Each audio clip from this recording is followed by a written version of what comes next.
जादूगरनी का अनोखा नाश्ता। जिमी ने फैसला कर लिया कि वो अपने चचा के कमरे का खुफिया दरवाज़ा खोलेगा और ये पता करके रहेगा कि इस बंद कमरे में क्या राज है जिसे चचा के मरने के बाद किसी ने नहीं खोला था। जिमी जब ज़रा बड़ा हुआ तो इसने आसपास से ये सुनना शुरू कर दिया था कि इसका चचा सोना बनाने का माहिर था। जिमी के जहन पर बंद कमरा पूरी तरह छा गया था और वो चचा का बंद कमरा देखने की स्कीम सोचा करता था। उठते बैठते वो बंद कमरे के बारे में सोचा करता। इसमें ज़रूर सोने की ईंटें होंगी और सोना बनाने के नुस्खों की किताब होगी। एक दिन इसकी अम्मी और अब्बू ने कुछ दिन के लिए शहर से बाहर जाने का प्रोग्राम बनाया और जिमी से कहा वो घर पर ही रहेगा और कहीं नहीं जाएगा।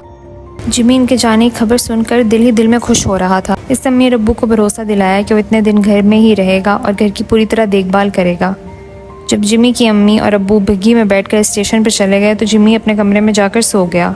वो शाम तक सोया रहा और जब रात होने लगी खाना खाकर इसने अंदर से सारे दरवाजे बंद कर लिए, बाहर की रोशनी बुझा दी और अपने कमरे में पलंग के नीचे से इसने हथौड़ी, पेचकस और एक प्लास निकाला, कोट पहना और चचा कमरे की तरफ चल पड़ा। इसके चचा का एक खुफिया कमरा आखिर में था और इसका एक दरवाज़ा पीछे भी खुलता था, इसलिए बाकी घर से इसका ज़्यादा ताल्लुक़ न था। जिमी मजबूत इरादे के साथ आगे बढ़ा और चचा कमरे के बंद दरवाजे के पास पहुंच गया। जिमी ने हथौड़ी, प्लास और पेचकस से दरवाजे के कब्जे खोले क्योंकि इसकी चाबी इसके अब्बू के पर्स में होती थी। जिमी ने आराम से दरवाजे का एक तख्ता उठाकर बाहर निकाला और बरामदे के साथ खड़ा कर दिया। जिमी ने अल्लाह का नाम लिया और छोटी टॉर्च हाथ में पकड़कर अंदर दाखिल हुआ। टॉर्च की रोशनी में अंदर का जायज़ा लिया तो एक बहुत बड़ा कमरा था जिसके 2 हिस्से थे और एक भारी पर्दा दरमियान में था। पहले हिस्से में कुछ सामान पड़ा था, आगे कुछ चीज़ें, औजार, शीशे की बोतलों में सफ़ूफ और दूसरी पिघली हुई दवाएं थी। दीवार के साथ एक अलमारी थी और तपाई पर लैंप रखा था। जिमी ने इस हिस्से की रोशनी के निज़ाम को देखा और इसे दिया सलाई मिल गई जिससे इसने लैंप जलाया तो इस कमरे की हर चीज़ साफ दिखाई देने लगी। जिमी ने कदम आगे रखा तो इसे दरमियान में एक भट्टी नज़र आई। जिमी भौंचका सा हो गया क्योंकि भट्टी बदस्तूर गर्म थी और जिमी को फ़ौरन ही ये पता चल गया। दीवार पर लगी हुई घड़ी की टक टक से ये पता चलता था कि इस कमरे से अभी भी कोई उठकर गया है। जिमी के बदन में खून की गर्दिश रुक गई थी।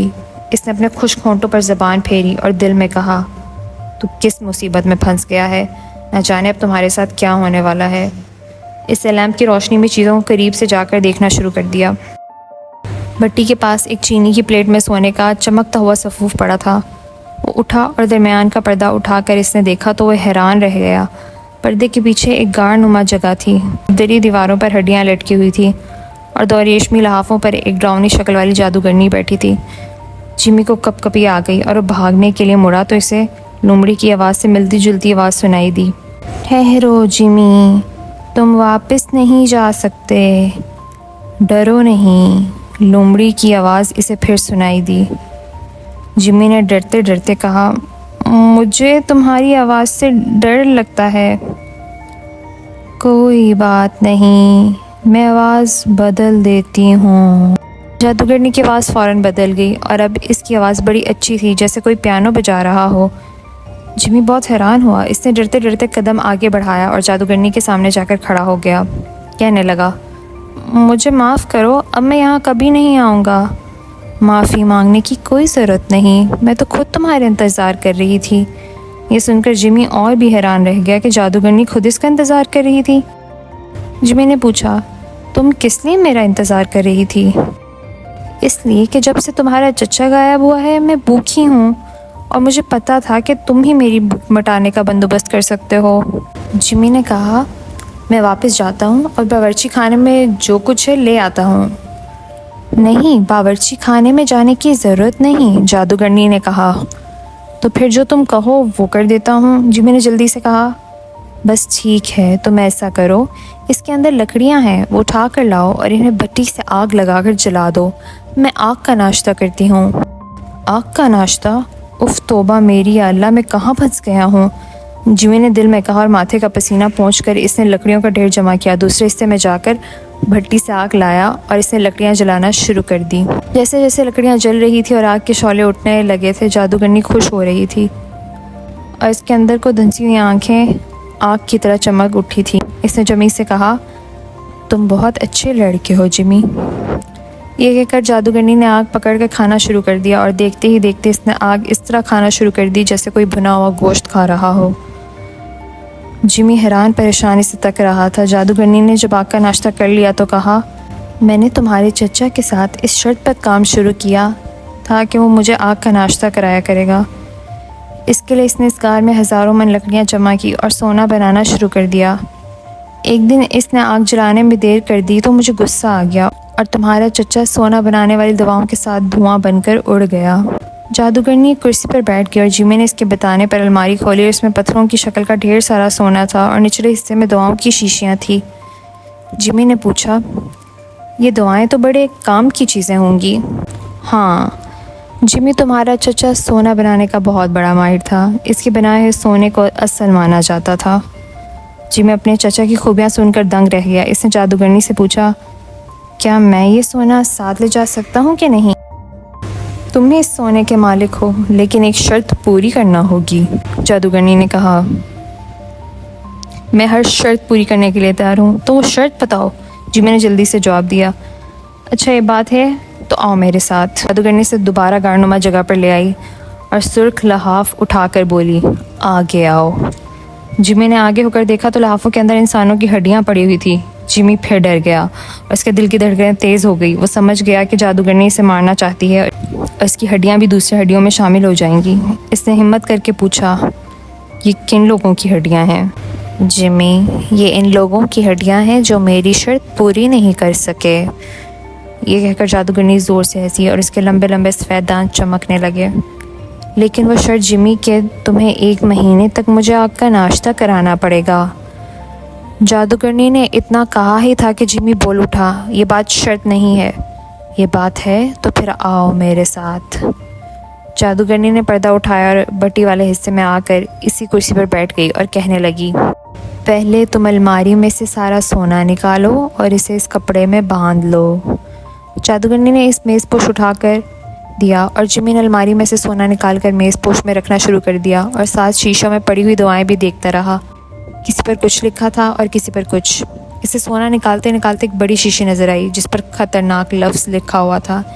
इसमें सफ़ेद रंग का पानी था। जिमी ने जब सारा सोना निकाल लिया और मेज़पोश में बांध लिया तो इसने एक शीशी को दिखाकर पूछना शुरू कर दिया, इसमें क्या है? ये किसके काम आती है? जादूगरनी ने इसे बताया, इनमें कई किस्म की जड़ी बूटियों का अर्क है और इस अर्क को हिसाब के मुताबिक जलती हुई भट्टी में डाला जाता है और आग पत्थर की शक्ल को सोने में बदल देती है। जिमी इन दवाओं और जड़ी बूटियों की कमालात सुनकर हैरान हो रहा था, लेकिन वह साथ साथ ये भी समझता था कि जादूगरनी के जंगल से निकलना मुश्किल है। अगर रात यहाँ बीत गई और मुलाजमों ने कोठी के दरवाजे अंदर से बंद पाए तो फिक्रमंद हो जाएंगे।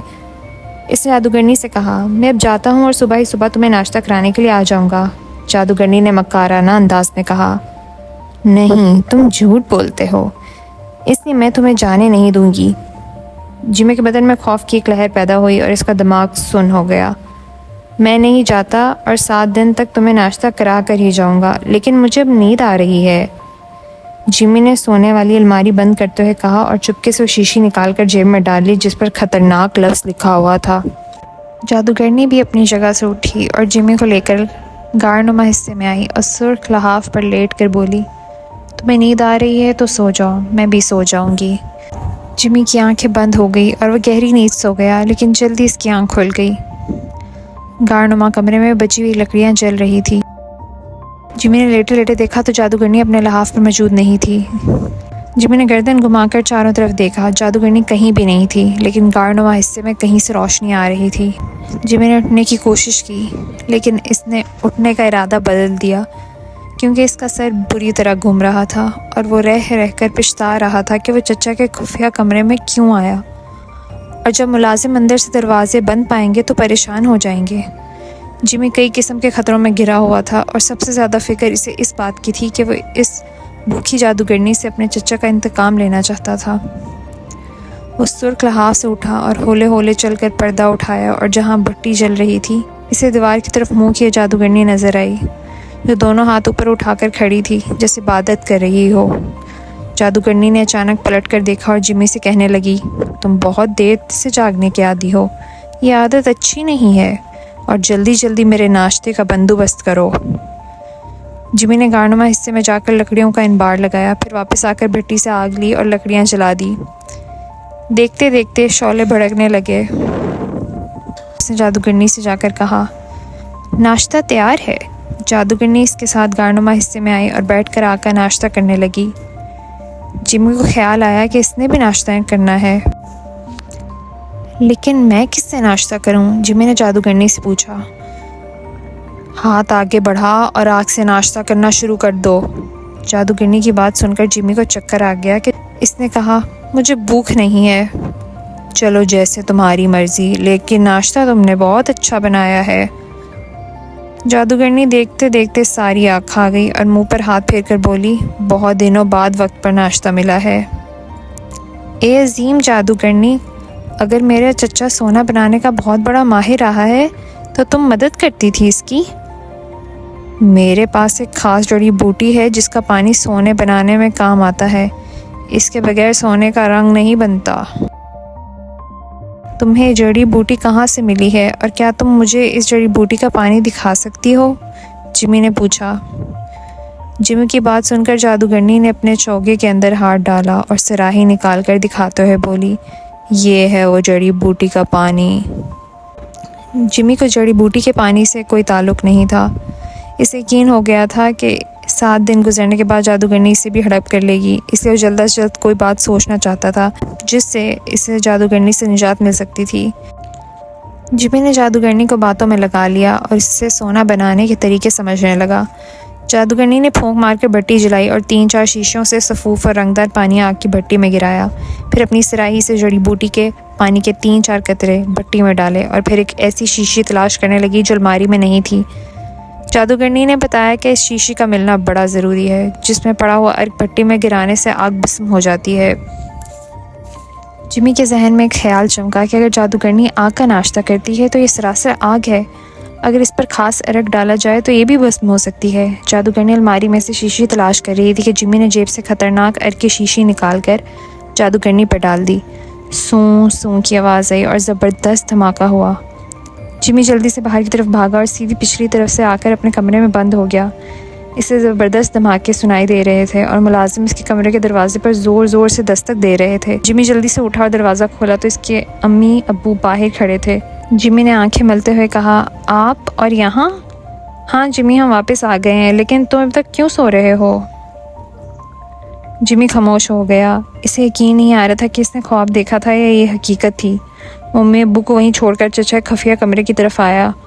दरवाज़ा बदस्तूर बंद था, लेकिन वो भूखी जादूगरनी वाले वाक़े को इस वक्त तक ना भूल सका जब तक कि बिजली गिरने से इसके चचा का बंद कमरा तबाह ना हो गया।